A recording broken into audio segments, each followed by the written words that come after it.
Okay, well, good morning and welcome to our President, Rachel Jeffries, CEO Mike Graziano, staff, members of the Prince George's County Association of Realtors, and today's guests. This morning's presentation of women's health is in honor of Women's History Month and is brought to you by the Community Service Committee of the Prince George's County Association of Realtors. I'm Shamika Price, your 2023 committee chair. I'm here along with my co-chair, Leslie. And as realtors, we're always on the go, and oftentimes we don't make time for preventative care. Well, today's guest will share lots of information and resources with us. This webinar will be moderated by Amy Weinberg of Hope Connections. And again, I want to thank you all for joining. In the interest of time, I will turn it over to our moderator, Amy Weinberg. Well, thank you, Shamika, and thank you all for inviting us. It's really important. I'm really thrilled. I am moderating a panel of people who are going to tell you a lot about the prevention and treatment of cancer. But there are also three really kick-ass women. And so I hope they'll share some of their stories because it is Women's History Month after all, and they're all trailblazers in their own way. We have a physician, Dr. Colette Magnan. We have a cancer survivor and a real activist and advocate for health, Laura Crandon, and we have Stephanie Stern from Hope Connections for Cancer Support. And I'm going to let them take it away as quickly as possible. I'm just going to say 2 words about Hope, and then we'll talk about it later. Hope Connections for Cancer Support, our mission is that no one should face cancer alone. We don't do the clinical work of curing cancer or treating cancer, but we make sure that your cancer journey is something that you survive and thrive. And that's going to be sort of a common theme. But Stephanie, who is our program director, is going to tell you a lot more about Hope. So without further ado, I'm going to introduce our first panelist, Dr. Colette Magnan. Dr. Magnan has been treating breast cancer for over 34 years, and she only looks like she's 29. And has established herself as one of the premier breast cancer surgeons in Washington, D.C. Dr. Magnan completed her general surgery internship at Indiana University Medical Center and her residency at Georgetown University Hospital. She was director of the Sullivan Center for Breast Cancer at Sibley, as well as an assistant professor at Johns Hopkins before retiring. And we are thrilled because she currently serves on our board. So, Dr. Magnan, good morning. How are you? Good morning. So it's Women's History Month. And so I thought we'd take a little bit of a historical perspective before we got into current information. So can you talk a little bit about how attitudes to women, breast cancer, and to the doctor-patient relationship have changed over the course of your practice, your 34-year practice? Absolutely. So basically, the way it's all changed is that when I first started treating breast cancer in 1986, basically the doctors, the surgeons would just tell the patient, this is what you need to do. And mostly they would tell the patients, you need to have mastectomy. We didn't do as much breast reconstruction at that time. And so, we just basically told the patient what to do. And the patient said, well, that's too bad. And then went along with it. So what's really changed is incorporating the patient into the whole treatment plan. Plus, we've made huge strides in the past 35 years. Where we used to do more mastectomies, now we do more lumpectomies and preserve the breast. Where we used to tell patients, although we still say, this is what I think you should do, we give them options. And we say, you could do this, you could do this, this is how we would approach this. And do you have a preference? So we have changed to being kind of even though I'm a woman, a kind of a patriarchal practice to more of a practice where the patient is really our partner. And we're going to tell them, these are what you can do. Do you have preferences? This is what I think you should do, or what would be in your best interest. But we really listen to the patient so much more now than we did. Sounds like a good idea. And so Shamika said to everybody that this is about taking care of yourself. Take a minute to take care of yourself. So what are the most important things that women should know about preventing breast cancer? Clinical things, lifestyle things, nutritional Sure. things. Sure. Yeah, I think the thing is that you can't really prevent breast cancer, except if you have preventative surgery, which most women don't fall into that category. So the important thing to know is to make sure that your doctors know, number one, your family history. Do you have a family history of cancers, particularly breast cancer, ovarian cancer, colon cancer, pancreatic cancer? Because those kind of inform our decisions about maybe you could possibly, even as a young person in your person in their 20s, you could be at higher risk of developing breast cancer. So in those situations, we often will send the patient to a genetic counselor so that they can talk to the genetic counselor about what genes we might think about looking into. Should they be tested? What are the pros and cons of that? So that's, and sometimes I know it sounds horrific to people that are just listening who don't have breast cancer, but sometimes we actually end up doing what we call nipple sparing mastectomies, where we scoop the breast tissue out and put in implants or put in tissue from the body to prevent breast cancer. And that's about 95% effective. So if somebody has a 80% chance of developing breast cancer over their lifetime, we want to seriously think about that. Then the lifestyle things that you think about are, it's the same for everything: heart disease, cancer. And the things that we basically want to look at are, regular exercise. So what we say is about 150 minutes of good sweat producing exercise a week. Secondly is staying on a diet, like, for example, what they call the Mediterranean diet, where you eat a lot of fruits and vegetables, and you eat salmon and omega foods that are rich in omega-3 fatty acids. So that's important, because that decreases inflammation in your body, and we think inflammation has something to do with cancer as well as heart disease. So you want to eat a lot of fruits and vegetables, stay at a healthy weight as much as you can. It's easier for some people to do that than others, but as long as you're exercising and staying within a healthy weight, within fairly healthy weight, and you're eating lots of fruits and vegetables and these omega-3 fatty acids, then that's a good thing to do, because that prevents all kinds of things and increases even in people that have had breast cancer, it increases their long-term survival. Are there clinical advances in breast cancer that people should be aware of? Sure. So there are huge clinical advances in breast cancer. In the 1970s, most people had, which many of you were probably not born during that time. However, most people had mastectomies, because we thought, oh, more is better. But now we know that a lumpectomy, where we just take out the tumor with some surrounding normal tissue and sample some lymph nodes under the arm and then do radiation, the survival of that is the same as having a mastectomy, where we remove all the breast tissue with or without reconstruction. So in most cases, we can do a lumpectomy, but there are certain situations where we prefer mastectomy to lower the risk of it coming back. For example, if a person has 2 breast cancers that are kind of far away in the breast, then we don't want to do a lumpectomy. So that's one huge advance. The second advance, so now we know about chemotherapy. Chemotherapy is where we give drugs that have been shown to kill cancer cells. Now, they do kill normal cells too. It does kill normal cells sometimes. So we have to be judicious in how we give this.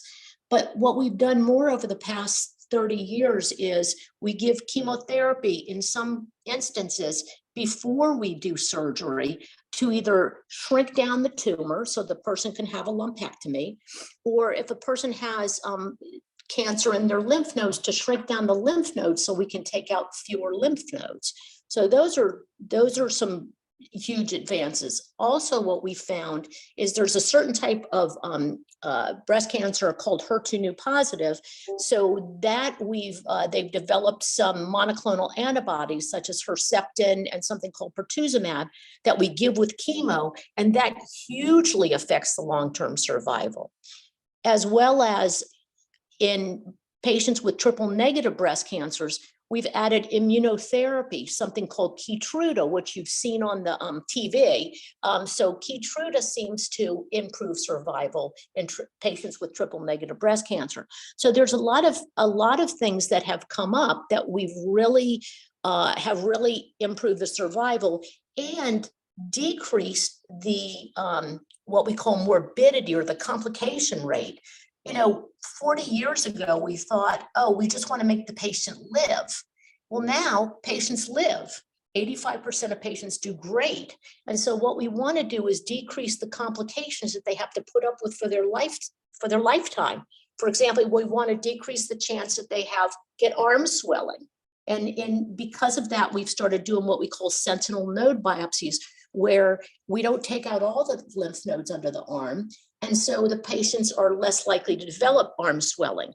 So that's one thing. The second thing is, if a patient has chemo, we want to make sure that we can, some of the kinds of chemo can give a person what we call peripheral neuropathy, where they get numbing and tingling of their hands and feet. So we've developed ways to treat that by basically putting on gloves, which are cold, as well as socks, which are cold, which lower the risk of getting peripheral neuropathy.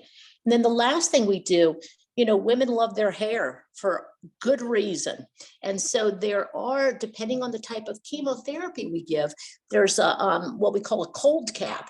And the cold cap, basically, you wear it before you get the chemo, during the infusion of chemo, and for a bit afterwards, and that will preserve a lot of the patient's hair. So there's a lot of things that we're trying to do that make it less onerous and less and just easier on the patient, so that long term they have their life and they have their way of life, and they have their they feel like they haven't been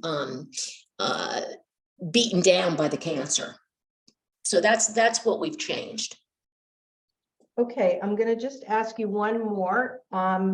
So what can a patient do to improve communication when they go to see you? And if you were choosing a doctor, what kind of things would you look for in a cancer doctor? Right. I mean, because you're going to be working with these cancer doctors for years. So the cancer doctors that you'll be working with are the surgeon, the plastic surgeon if you have reconstruction, the medical oncologist who gives chemo and gives hormonal treatment, and then the radiation oncologist. So the first thing is, you may not love them, you may not want to go out, as they say, for a beer with them or for a cup of coffee or whatever. But if you have good recommendations from your primary care doctor and from your friends, that's a good thing to do. So that's one thing. The second thing is, though, you are going to work with them for a long time, so you have to jive. So if you feel like they're dismissing you, if you feel like they're not taking you seriously, or you just don't feel good about the relationship with that doctor, I would encourage you to say, doctor, I just don't feel good about what you just said about this, and let them explain it. And let them, and then if they explain it and you feel better about it, great. If they explain it, you don't feel better about it, or if they say you have to have a mastectomy or whatever, get a second opinion, because it's, this is Washington. People get second opinions all the time.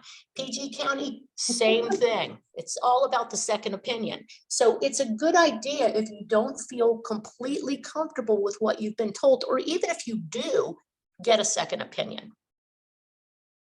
Right. So that's what I would say. Right.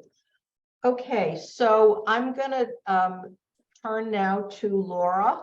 And first I'm going to introduce Laura Crandon. Laura is living with metastatic breast cancer. She is the founder, president, and board chair of Touch for Life, a nonprofit on a mission to increase breast health IQ of BIPOC and underserved communities. And she was a healthcare executive at Care First for over 15 years, and she served on more boards than we have time to name because she wouldn't have time to talk to us. But Laura recognized the disparities in breast cancer detection, treatment, and survivorship that exists for Black and brown women in the United States, and is extremely determined to change that statistic. So Laura, unmute yourself. And I'm going to start, before we start with your journey, why don't you talk a little bit, and Colette, you can chime in if you want, about race-based differences in cancer care and outcomes, and then we'll go into your story if that's okay. Sure. And it's something that I learned along the way. So Black women are 41% more likely to die from breast cancer than our white sisters, even though we are diagnosed at roughly the same rates.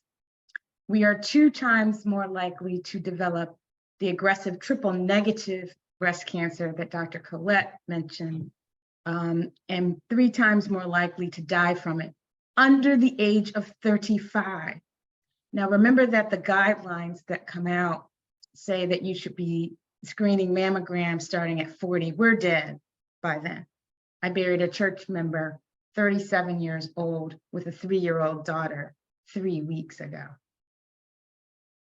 She didn't have a, I mean, the disparities exist. They're learning that there are certain mutations, and I'll get into that a little bit, that are unique to us.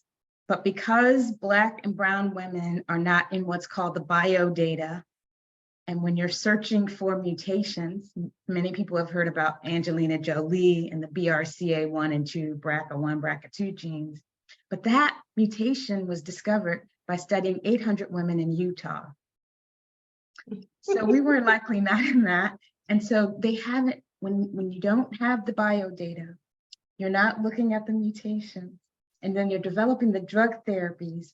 One of my board members was told by her oncologist, I'm going to give you this medication, but it doesn't work on Black women because we're not in the clinical trials and we're not in the data. And so it's really a domino effect for us. And we are only 20 to 37% of the time referred for what Dr. Colette suggested, genetic counseling, and even what's called biomarker or somatic testing, which is when they take your tumor out and do the types, like she was talking about HER2, triple negative. That's a crime to me, because precision oncology, as she talked about, is where the field is going, targeting based on what mutations you have, turning certain genes on and proteins on and off that produce cancer. And when we're not in the mix, and we are not getting the standard of care, where Stephanie walks in and I walk in and Stephanie gets the standard of care and I do not, that's unacceptable. And so using our voice to know what's the healthcare I deserve, asking your physicians, how does this work on people like me? What does your panel look like of patients like me? Those are the things that we need to be able to do from the ground up to make sure that we're getting the healthcare that we deserve, because the disparities exist, and they are not, as many people discuss, social determinants of health-based: transportation, access, income. What the data show is that there's something else. It's prescribing patterns. And so you just have to know what's the healthcare you deserve and ask for it and operate by the golden rule. Is this what you would do for your mom, your sister, your best friend? And humanize us as individuals so that we get the care that we deserve. So before we get into your story, now that you've talked about that you have to advocate personally, you founded an organization, Touch for Life. So maybe you want to talk a little bit about how what Touch for Life does and how it advocates for women of color. Thanks so much. Thanks for reading our mission. We really want to eliminate these disparities. And so we do that by going to market in 3 ways. One is what I talked about, getting out in the community and talking to women about what their risk factors are, what to look for, how to advocate for themselves, what their rights are in the community, working with faith-based organizations and community organizations, just grassroots. The second way we do that to change this narrative is I spoke to 350 research sponsors, clinicians, researchers, academicians at their symposia all across the world last year, challenging them to put a face to the disparity and to challenge them to prescribe more equitably their prescribing patterns, whether it's diagnostics or therapies, and be more inclusive in offering clinical trials, genetic and biomarkers testing to people who look like us. And I've talked to NIH, Duke, Hopkins, San Antonio Breast Cancer Symposium, National Society of Genetic Counselors, anyone who will listen. I have several speaking engagements this year. So it's really to change the clinical community's perspective and make them more aware. And the final way, because I have been a health plan executive most of my professional career, particularly with the United Health Group, it is to turn to the plan sponsors, whether those are legislators because of state Medicaid, federal because of CMS and Medicare, or employer groups, to ensure that their populations are getting access to equitable care and that they're getting the outcomes that they deserve. So it's challenging them with research, something we call BHER, breast health equity research, specifically looking at what's working and what's not, looking through claims data, lab data, clinical notes, and figuring out what's going on here and what's working so we can replicate it and what's failing so we can stop doing those things. So this is both, you know, the power of the individual with your doctor to be informed and advocate for yourself, and it's also the, you know, the power of community. So Yes. you can fire your doctor if you have to, hopefully not, and demand your rights. It's okay, I have. It's all right. No, it's not me, it's you, but Right. yes. It's not a sport that you want to get into in the middle of cancer, but if you must, you must. Yeah, exactly. So let me, I mean, you know, I told you all that we have these three kick-ass women, and Laura is doing, you know, 10,000 million things, and she's also battling her own cancer. So I'm wondering if you could talk to us a little bit about your cancer journey. How did you find out? And then we'll like kind of go through. Oh, sure. So I had what I thought was an all clear mammogram. But what I didn't know then, and I know now, is that it said dense breast. And that dense breast is a 2x risk factor for being diagnosed with breast. Why? Because it means the radiologist can't see. It's sort of like a forecast where there's a plane in the sky, and if it's clear, you can see the plane. Then it's partially cloudy, mostly cloudy, overcast, and there's a plane back there, you just can't see it. And so I should have actually had additional screening in MRI and ultrasound. But like many people who look like me, we don't get those tests, partly because the threshold of the data that says that it's a trigger, we're not in that sample size, so that trigger doesn't account for us. So I learned many years prior, because I ran United Health community engagement activities, I learned how to do a self-exam at a federally qualified health center event in Atlanta, Georgia. And so I just did them regularly in the shower. I found something that was on the right side that wasn't on the left. So it was asymmetrical. I knew that was concerning. Had the biopsy and discovered on the day that I was giving like funeral remarks for my best friend's mom that I had triple positive, which means it's ER, PR, and HER2 positive breast cancer in my right side. And I hit the jackpot with that. Fortunately, they were targeted therapies, as Dr. Collette talked about, but I had chemo, surgery, radiation, and then a year of the antigen that she talked about, Herceptin. And I thought I was great. And then we went to my brother-in-law's 50th birthday party, and I developed the headache of life. And they were calling me a lightweight because my cousins are professional drinkers. And so I could hear music that other people couldn't hear and sounds that other people couldn't hear. and this headache. And my husband said, you know, no hangover lasts that long. Nothing would clear the headache. And so I went to the hospital and they confirmed that there was a mass. Within 2 weeks, I had a tumor resection, and that turned out to be driven by HER2. But 6 weeks later, I was swimming in the Zambezi River because it was my 50th birthday. And I was determined to have fun because we had this whole trip planned. And so I had brain surgery.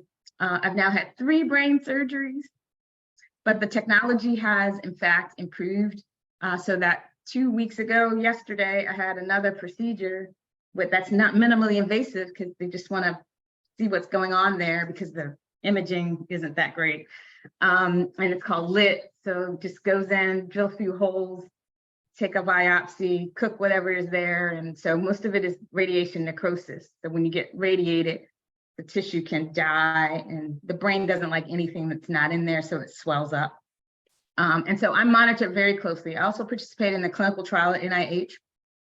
I encourage that clinical trial participation because if we're not in the data, when the side effects come out or when the stuff doesn't work, it's because we weren't represented and we're not in the bio data. So I'm a big proponent of clinical trials, NIH.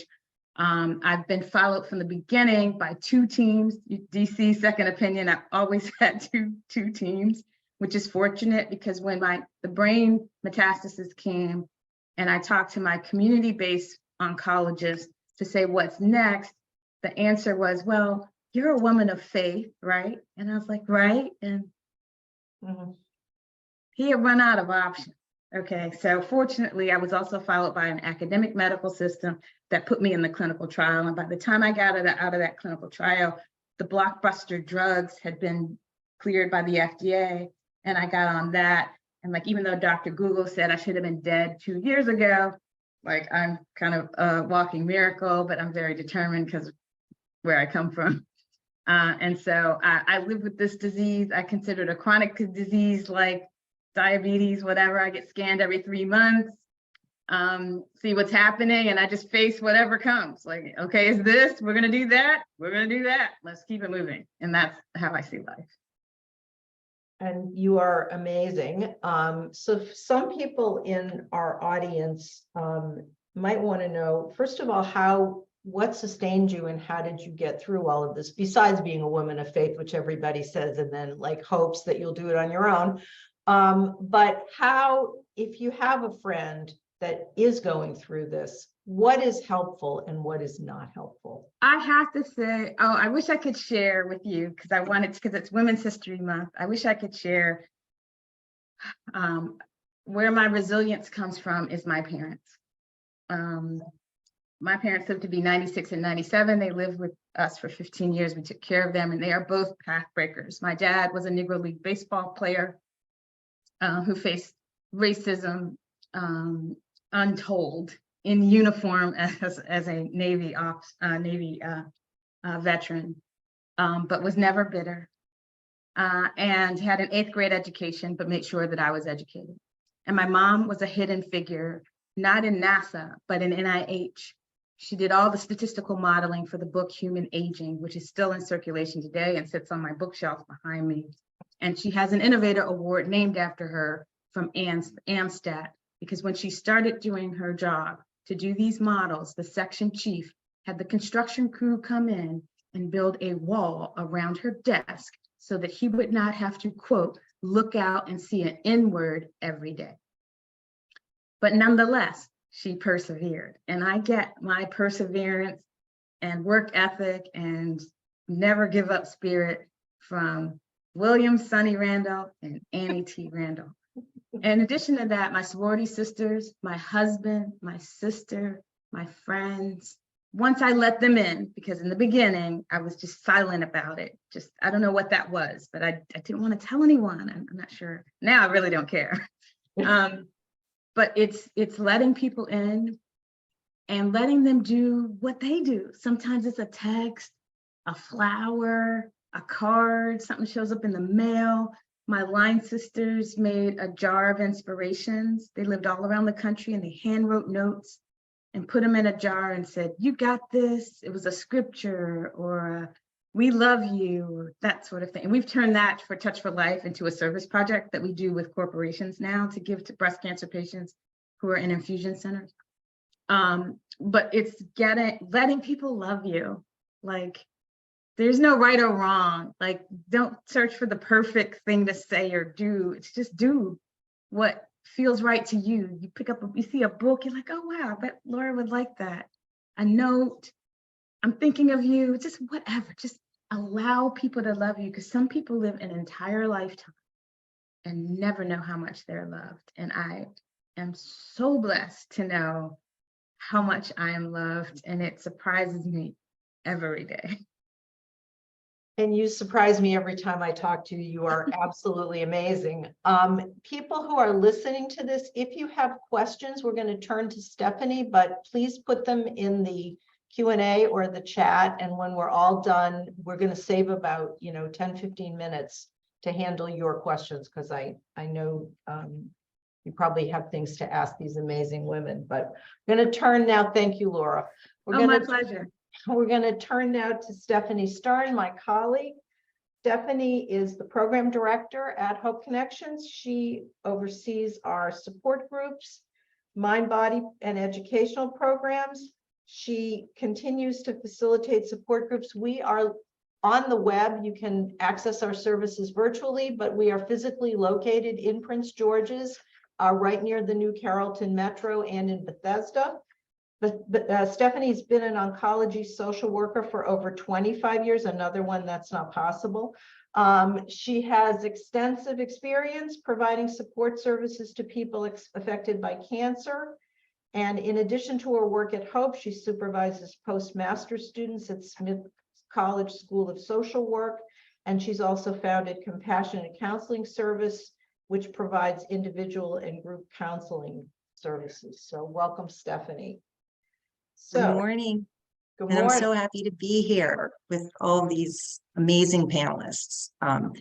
So I really want to share Hope Connections with all of you. If you or a loved one has been diagnosed with cancer, we are here to support you. And as Laura said, I think so well, it's important to let people in and to know that you're not alone. And that's really what we're here for at Hope Connections. We are a nonprofit organization, and as Amy said, we're located in Landover and Bethesda, Maryland. We are available to anybody who's been affected by a cancer diagnosis and their loved ones.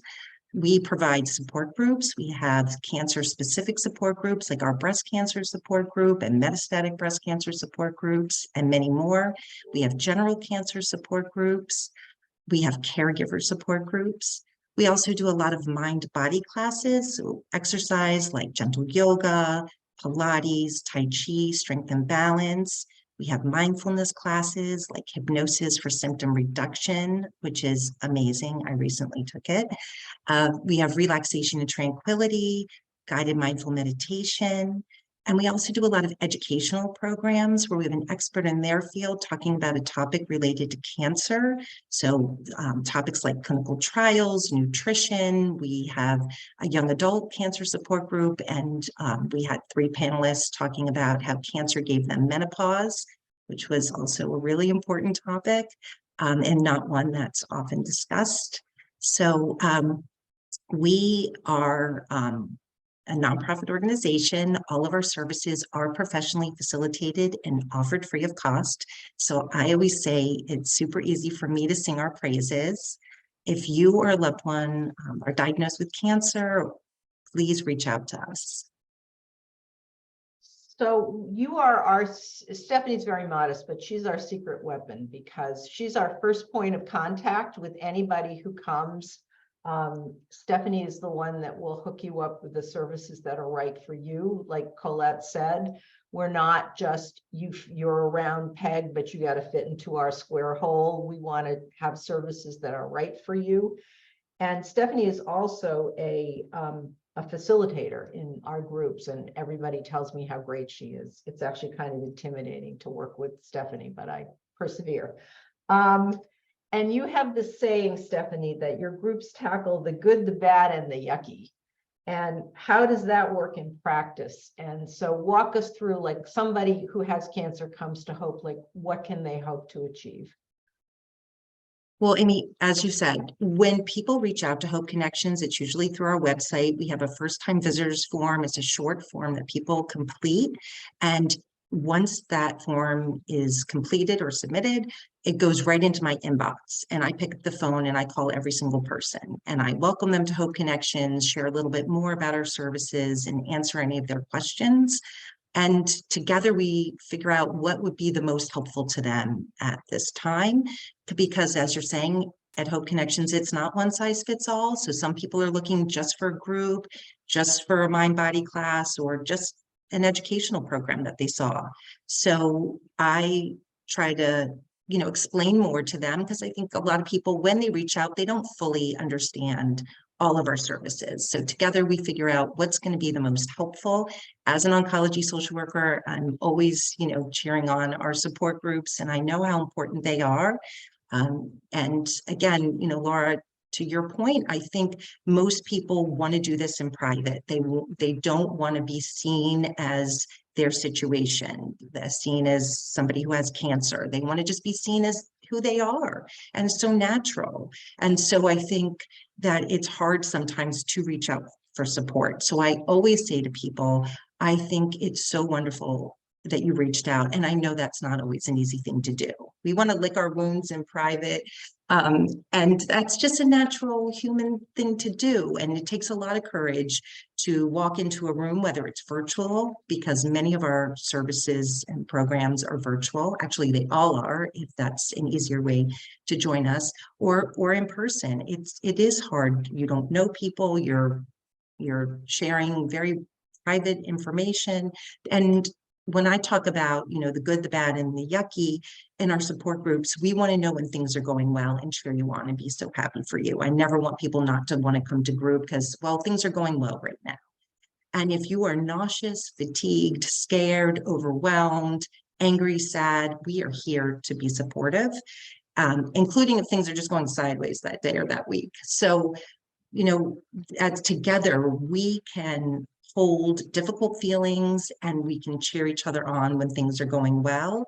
And sometimes our family and friends can't always be there for us in a way that the support group can, because they're worried about us and they want us to be good for us and they want us to be good for them. So sometimes there's a little bit of cheerleading going on, which and can be good, but over time, can feel hard too. So people can come to group and not have to be concerned that they're going to worry somebody else or scare someone else, that really everybody has similar thoughts and feelings. And when we are able to talk about the difficult thoughts and feelings, then we're not pushing them down. So it really frees us up to feel something lighter.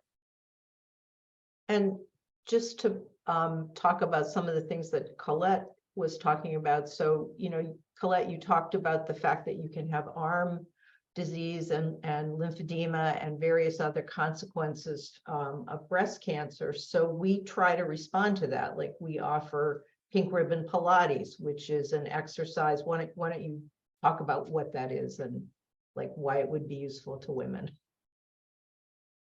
Stephanie. Oh, Pilates. Yeah. Right. So our exercise classes, that we have trained professionals in our exercise classes that really understand that people have limitations. And so it's really conversations that when people do join our exercise classes, that they can talk to the facilitator and say, I'm struggling with X, Y, and Z, and there can be modifications. And just how we do use our body in certain ways can help strengthen and really help not only physically with your fatigue and your strength, but also mentally, that when people feel stronger, they feel better emotionally as well. And I wonder, a lot of people on this call don't have cancer, but they know somebody who have cancer. We also offer services to caregivers. Maybe you could talk a little bit about that. Yes. So we have 2 caregiver support groups. We have one in the evenings and one during the day.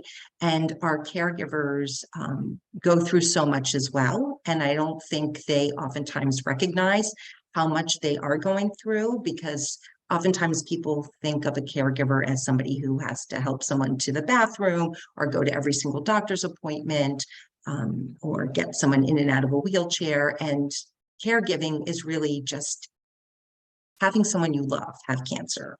And that is stressful and worrisome. And having a place to openly and honestly share with other people who are going through something similar can, again, lighten your load, and really free you up, hopefully, to feel something not as heavy that we all push down. And you've said to me that it's also a place like you want to be there for your loved one.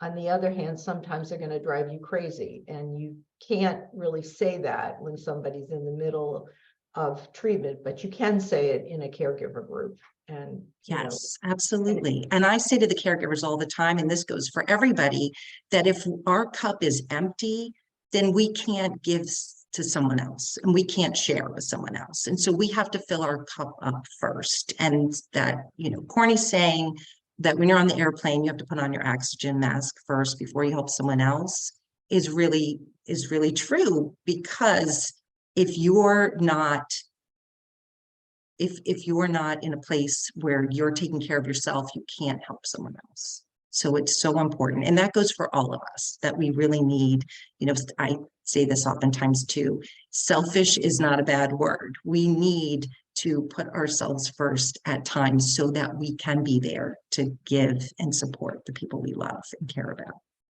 So I see some questions coming into the chat, which I'm encouraging you to do that. I'm just going to end the Hope section by saying a couple of things about what we do that are specific to Prince George's, because we're talking to you guys.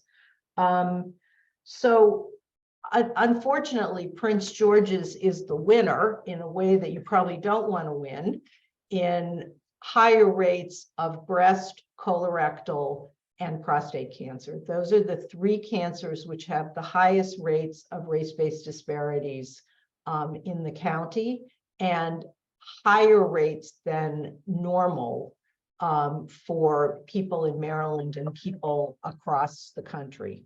So we are trying to do our bit in partnership with others, of course, to try to combat that. So we have special programs. We have a men's group that meets mostly for prostate cancer survivors, that meets every Thursday, once a month, the 3rd Thursday. And you can go to our website. It's www.hopeconnectionsforcancer.org. I'm going to say that about 5 times, and then I'm going to stop to join that, because it's really important that, as everybody was saying, that men bond with men to talk about what's really going on with them, and what's really happening, so they can advocate, and so you can figure out what your situation is like, and so you can get, particularly since, as you say, Laura, you can't just look on the website and see the things that are going to apply to you, but you can talk to another man of color, and he knows what has worked, and that's kind of the power of the group. We also have several breast cancer programs. We have breast cancer groups, and we have metastatic breast cancer groups, because the problems of those 2 types of women are different. And again, www.hopeconnectionsforcancer.org. You can join those groups, as well as the special exercise programs. So we're working both on breast health and prostate cancer. We don't have a specific program on colorectal, but we do have groups, that will help you. But we're really trying to target the things that unfortunately kill more people in the county, and we're doing it. We obviously cannot do it by ourselves. We are doing it with the incredible support and collaboration of local faith-based organizations. There is a faith-based, I'm going to try to get this right, Faith-Based Cancer Education Consortium of, say that 4 times fast, of 6 churches in the Prince George's County area. They run a monthly support group. We were at St. Paul's on last Saturday for a lung talk from somebody at Cap Region about getting lung screens. We had a general talk by a guy at Luminous Health. We're going to have prostate cancer screening where you can get a free screen coming up. And that is all a consortium of both the healthcare providers and the faith-based community. So if you want to get involved either as an individual or through your church, you can write to me. I'm Amy at hopeconnectionsforcancer.org, and Minister Deborah Johnson is running that in collaboration with other churches, and I will, connect you in that way, because again, it's important that people advocate for themselves. The other thing we're trying to do, you guys all know as realtors that when you talk to your clients, it's probably not the first thing that comes up, like what's healthcare like in the county, but after schools and how safe is the neighborhood and all that stuff, like what are the amenities? And the amenities in Prince George's County have gotten so much better. I mean, 10 years ago, there was basically one hospital in the county and one opportunity to get cancer. Now there is Doctors Hospital has amalgamated with Luminous Health. And so there is a better pathway to the services both at Doctors and in Anne Arundel County. Cap Region, which is the new Prince George's County Hospital, by 2024, there will be a brand spanking new cancer center. Thank God, paid for with state aid. And that is going to allow, like Colette, you were talking about, you have this long-term relationship with your doctors. Previously, if you were doing chemo or if you were doing radiation or any of the chronic treatment, like you had to pretty much go out of the county to get it. And now you'll be able to get it close to home. Cap Region is not the only one that's doing this. MedStar Southern Maryland has opened up a cancer center. And through that center, you have access to everybody in the MedStar system. But again, for your chronic care, you can get your radiation, you can get medical oncology, and you can get cancer treatment, close to home. And anybody, I mean, I'm a breast cancer survivor, and Laura can also tell you when you're in the middle of chemo, driving 25 miles is really not at the top of your list. So these are all really good developments, and we kind of fit into the picture in 2 ways. We are, if you go to Sibley or some of the hospitals in the district, they have very robust whole person programs. They have a team of social workers, and they have a whole bunch of other people to make sure that your cancer journey, goes well. And we're trying to be that in Prince George's. As the hospitals stand themselves up, we're working in partnership with them.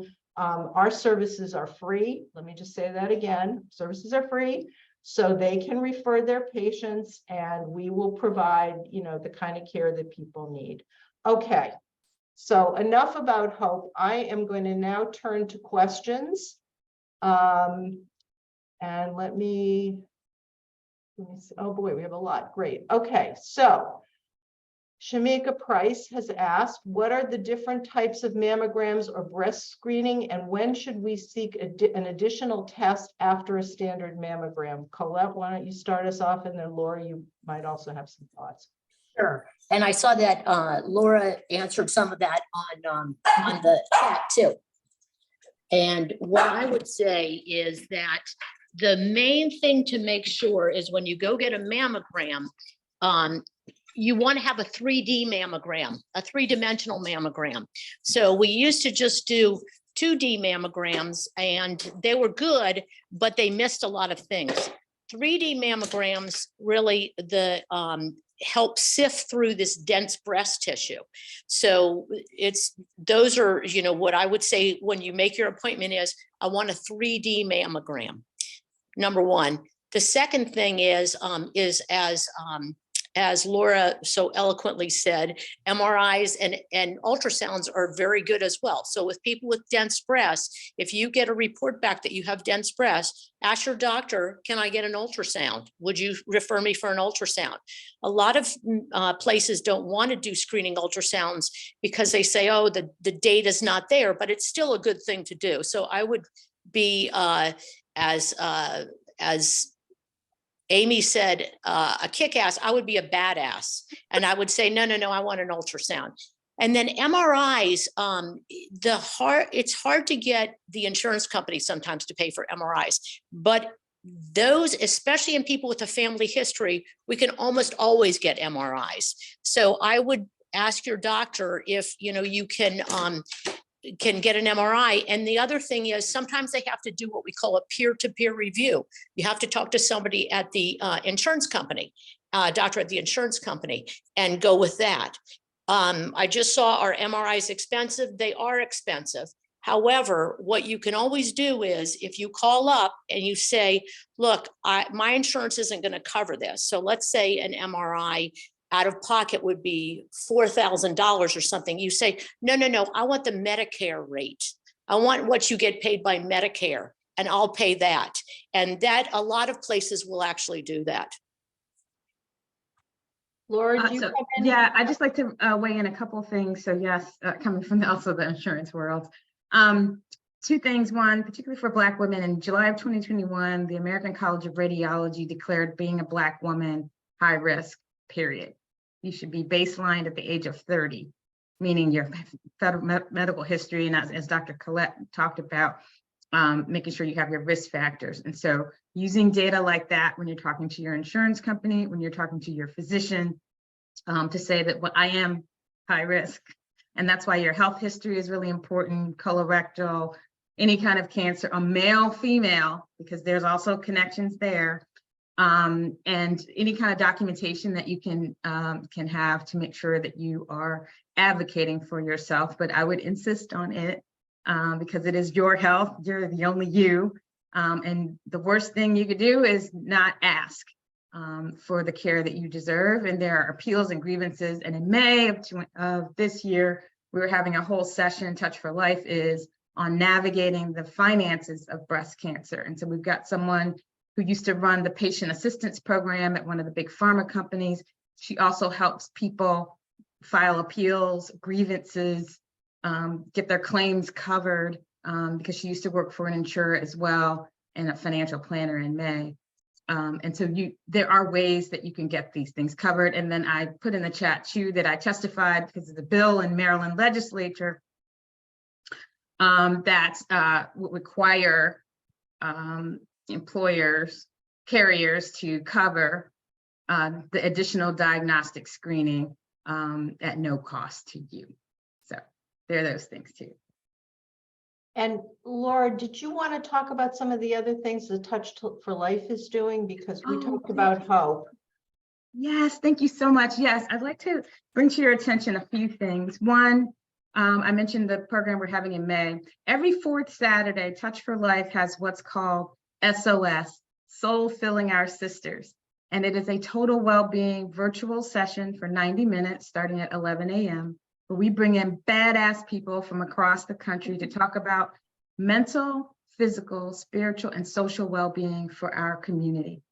Last month, we had Black Genes Matter, a Black epidemiologist from Vanderbilt, a Black geneticist from UNC, and we also had a patient pre-Viver who used the genetic testing and results to have a prophylactic double mastectomy to reduce her risks. This Saturday coming up, we are talking about sex and menopause. Stephanie mentioned that the chemo can put you in menopause, and breast cancer. So all three, whether you got breast cancer or not, but menopause, these are things we don't talk about. We've got a badass OBGYN from University of Chicago who put together an entire integrative medicine for women with menopause, is one of our speakers on Saturday.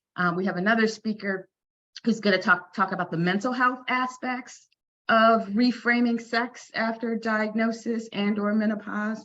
And you get to just basically ask the expert. It's called SOS. And so every fourth Saturday next month in May, we are talking about the financial aspects. In June, we'll be talking about what's called epigenetic.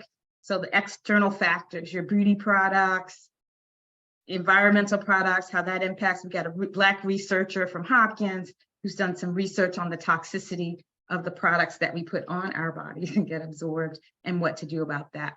So we invite you to join SOS. I'll put in the chat the registration for that, and I'll also send it to you, Amy, the information. Great. Second is with these programs that we put on, if you've got an organization, community organization, business organization, church, we come out, we do workshops, we meet you where you are, we give information, and we do workshops. The third thing we have, so Black Genes Matter, we're going to have something with Prince George's County National Panhellenic Council coming out in the fall. But also we have a program called Be Fresh, B-FRSEHS, sorry, which is food, restores, energizes, and sustains health. And so it's a grant we got from the CDC and Hopkins to provide nutritional education and support information for Black women with metastatic disease, immune support, when the food, you can't taste your food, when you don't eat a lot, but you want to increase your volume and your relationship with food. And we're collecting people's recipes, doing swap opportunities, and healthifying some of the recipes for them. And so that Be Fresh initiative, which is also in collaboration with Alpha Kappa Alpha Sorority, of which I'm a member, we're doing buy one, grow one, give one, grow your own herbs, vegetables, and fruits. And then they're going to give one to a metastatic patient, the harvest, because it's hard to get out to get your own fresh vegetables. Amazing. So we've got that. So if you want to invite us to your events, we're happy to do that. Customize what would work for you. But we want to meet you where you are and share this important information so that you can advocate for yourself, your friends, and your family to get the health care that they deserve. Thank you for giving me the opportunity to talk about the programs. So we have 1 minute, and Shamik, I'm gonna let you close this out, but we have one lightning round for Colette. Can you talk fast? What are the early signs of breast cancer? That was the one question we didn't get to. So early signs of 30 breast seconds or cancer. less. Early signs of breast cancer. When you examine yourself, you should lift your arms up and look in a mirror and down. You're looking for a dimple or a crease or something that looks wrong. What does a breast cancer feel like? It feels like a rock. It's hard like a rock. Redness of your breast can be a sign of inflammatory breast cancer. Nipple discharge, especially bloody nipple discharge. If your nipple starts getting all crusty and looking like eczema, that can be a sign of breast cancer. So those are all the things you think about. And I just want to say one thing about to Laura is that I think it's great because you really need to, it's so important to encourage African-American women to participate in clinical trials. And I'm so happy that she's doing that. It's just a huge shout out to her for doing that. Shamika, I'm gonna let you close us out. Thank you all. You all were very amazing. And once again, this event was brought to you all on behalf of Women's History Month, and you all shared a wealth of information. So my hopes for all the attendees is that you will find more time to diet or to increase your physical activity and research preventative care. We have some very resourceful women here and programs. We have Hope Connections for Cancer and support. Let me not leave that out. And Touch for Life. And they've shared a lot of resources. So I invite you all to take full advantage of this. The information for both organizations is in the chat. And if you have not had a chance to take it down, you can all reach out to me and I'll be happy to share. Once again, I thank you all for your time. And with that, we are going to conclude for today. Thank you, ladies. Thank you, everybody who joined us. Thank you so much. Thank you. Oh my God, this was amazing.